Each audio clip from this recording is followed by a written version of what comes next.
नमस्कार। आज हम देखिए चरित्र संगठन पाठ के हम देखिए प्रसंग सहित व्याख्या करेंगे। देखिए गद्यांश की हम व्याख्या करेंगे और लेखक का नाम देखिए बाबू गुलाब राय है और पाठ का नाम देखिए चरित्र संगठन। और देखिए गद्यांश की व्याख्या यानी गद्य का अंश यानी कि इस पाठ में जो सेंटेंस है वो के एक या दो सेंटेंस को लेकर उसको यहाँ पर व्याख्या की गई, उसे हम कहेंगे गद्य का अंश। देखिए मनुष्य जीवन का प्रभाव जिसमें सब प्रकार की शक्तियों का विकास की संभावना होती है। देखिए मनुष्य जीवन का प्रभाव यानी कि जब मनुष्य जीवन में देखिए जब बच्चे छोटे होते हैं तब उनके प्रभाव होना यानी कि जब वो पाठशाला जाने लगते हैं तब उनके जीवन का प्रभाव होता है, यानी कि उनके नए जीवन की शुरुआत होती है। जब वो पढ़ने लिखने जाते हैं, पढ़ाई करने शिक्षा लेने के लिए वे जाते हैं। देखिए शक्तियों की विकास की संभावना होती है, सब प्रकार की शक्तियों की संभावना होती है विकास की, यानी कि यहाँ पर देखिए यहाँ के चरित्र के गुणों के विकास की बात की गई। यहाँ पर लेखक ने शक्ति का अर्थ है यहाँ पर उत्तम चरित्र में जो गुण होने चाहिए, तो उन गुणों को यहाँ पर महत्व दिया है और उसके विकास के बारे में उन्होंने बात कही है। देखिए विद्यार्थी जीवन में व्यतीत होती है, यानी कि मनुष्य का जीवन जब बच्चा पैदा होता है तो सबसे पहले उसके जीवन की शुरुआत होती है। वह तो माता पिता के पास खेलता है, पलता है, मगर जब वह पाठशाला जाने लगता है तब उसके नए जीवन की शुरुआत होती है और देखिए वह नई चीज़ें सीखने लगता है और वह अपने गुरु टीचर से देखिए अच्छे गुणों को सीखने लगता है। तो यहाँ पर लेखक गुलाब राय जी ने कहा है कि देखिए उनके उत्तम गुणों के विकास की ओर हमें महत्व देना चाहिए। और देखिए यहाँ पर विद्यार्थी जीवन में व्यतीत होता है, यानी कि उनका जितना भी समय होता है, जब चरित्र का निर्माण करने का जो वक्त होता है वो है विद्यार्थी जीवन का समय होता है। विद्यार्थी जीवन में ही वे उनके चरित्र का निर्माण करना चाहिए। देखिए प्रसंग देखिए, यह उदाहरण चरित्र संगठन पाठ से लिया गया है। देखिए यह उदाहरण यानी कि ये जो सेंटेंस जो दिए गए हैं यहाँ पर चरित्र संगठन पाठ में से लिए गए हैं, जिसके लेखक गुलाब राय जी है और इसके लेखक का नाम है गुलाब राय जी। यहाँ पर देखिए हमने जी का प्रयोग किया है क्योंकि लेखक को हम आदर के साथ यहाँ पर संबोधित कर रहे हैं, इसीलिए हमने यहाँ पर जी का प्रयोग किया है। संदर्भ देखिए, विद्यार्थी जीवन के महत्व पर प्रकाश डाला गया है। देखिए विद्यार्थी जीवन यानी कि बच्चों की जो स्टूडेंट होते जो पढ़ाई लिखाई करते तो उनके जीवन पर प्रकाश डाला गया और महत्व दिया गया, यानी कि विद्यार्थी जीवन में ही उनके चरित्र का निर्माण किया जाना चाहिए और जो गुरु है जो शिक्षक है उन्हें सच्चाई के रास्ते पर ले जाना चाहिए। क्या सही है क्या गलत है ये सारी बातें हमें गुरु ही सिखाता है। तो ऐसे ही समय में विद्यार्थी जीवन के वक्त में ही उनके अच्छे बुरे की पहचान करानी चाहिए और उत्तम गुण जो चरित्र में उत्तम गुण होने चाहिए, तो ऐसे गुणों का भी विकास करना चाहिए। देखिए व्याख्या देखिए, विद्यार्थी जीवन में सब प्रकार की शक्तियों के विकास की संभावना होती है, यानी कि विद्यार्थी जीवन में ही सभी गुणों के विकास होता है। क्योंकि देखिए यहाँ पर शक्ति का प्रयोग किया गया, शक्ति का यहाँ पर देखिए चरित्र के गुणों के बारे में बताया गया है। यह काल निर्माण का काल होता है। देखिए बच्चों को जब हम पाठशाला भेजते हैं तो पढ़ाई लिखाई का जो उनका समय होता है, जब वो अपना समय स्कूल में पाठशाला में गुजारते हैं तो उनके चरित्र का भी निर्माण होता है, क्योंकि वह पाठशाला जाकर ही अच्छाई बुराई क्या है ये सीखते हैं।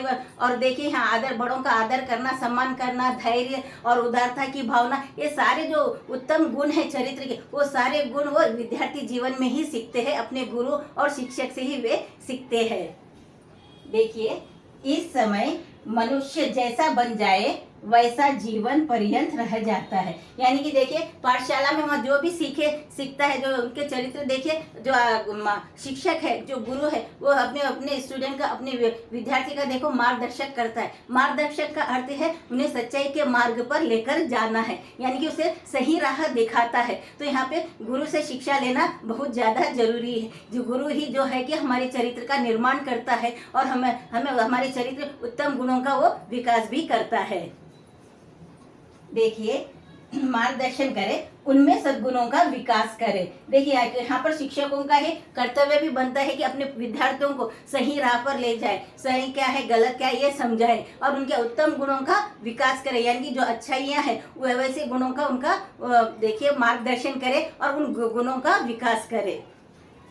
देखिए विशेषता देखिए, विद्यार्थी जीवन में ही चरित्र का निर्माण हो जाए। देखिए उत्तम चरित्र में देखिए विद्यार्थी जीवन में, यानी कि जो समय होता है पढ़ाई लिखाई का, जो समय होता है 5 से 6 साल से लेकर देखिए 10, 15 या 16 साल की उम्र तक या 20 साल की उम्र तक जो हम पढ़ाई लिखाई करते हैं, पाठशाला में जाते हैं, स्कूल में जाते हैं और कॉलेज करते हैं, तो एक ऐसा समय होता है देखिए बहुत ही नाजुक होता है। ऐसे समय देखिए बचपन की उम्र से लेकर जो टीन एज की उम्र होती है, 15-16 साल की उम्र की एज होती है, जब हमारा शरीर बहुत ही नाजुक और कोमल होता है, हमारा दिमाग भी बहुत ही नाजुक कोमल होता है और दिल दिमाग साफ सुथरे होते हैं। हम जैसा उन्हें सिखाएंगे वो ऐसा ही वो सीखेंगे। तो गुरु का भी कर्तव्य होता है, शिक्षक का भी कर्तव्य होता है कि उन्हें उनके अच्छे गुणों का विकास करे, उनमें उत्तम गुणों का विकास करे और उनका मार्ग प्रशस्त करे और उन्हें सच्चाई के रास्ते पर ले जाए, धर्म के रास्ते पर ले जाए। और देखिए जो उत्तम गुण होते हैं, सहिष्णुता, उदारता और देखिए धैर्य, सत्य बोलना, वचन का पालन करना, ये ऐसे चरित्र में ऐसे गुण हैं जो जीवन पर्यंत हमारे साथ चलते हैं। तो हमें ऐसे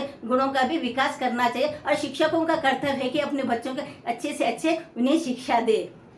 यहाँ पर देखिए विद्यार्थी जीवन में ही चरित्र का निर्माण हो जाए, इस बात पर बल दिया गया है। यानी कि यहाँ पर देखिए जो विद्यार्थी जीवन में ही उनका चरित्र अच्छा बन जाना चाहिए, उत्तम बन जाना चाहिए, इस पाठ में इसका महत्व दिया गया है।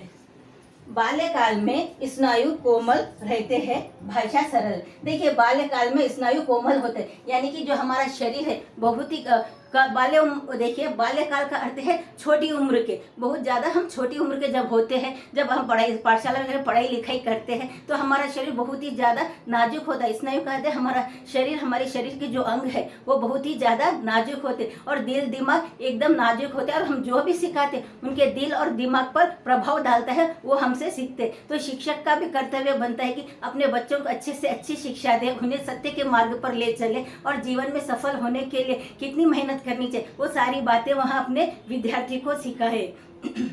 देखिए और भाषा सरल है, और देखिए भाषा भी बहुत ज़्यादा सरल और सुलभ है। यहाँ पर जब भी हम इसको देखिए इस पाठ को हम पढ़ेंगे तो बहुत अच्छे तरीके से वो हमें समझ में आती है। और देखिए बाल्यकाल में देखिए ये ऐसी उम्र होती है जब उनके चरित्र का निर्माण होता है, तो ऐसे समय में हमें बच्चों को अच्छे से अच्छे बातें, अच्छे से अच्छे उत्तम कहानियाँ और शिक्षा उन्हें हमें देनी चाहिए ताकि वे आगे चलकर अपने जीवन में सफल हो सके और सच्चाई के रास्ते पर वो अपना जीवन बिता सके। तो इसी प्रकार के वीडियोस देखने के लिए लाइक, शेयर, कमेंट करें और सब्सक्राइब भी जरूर करें। धन्यवाद।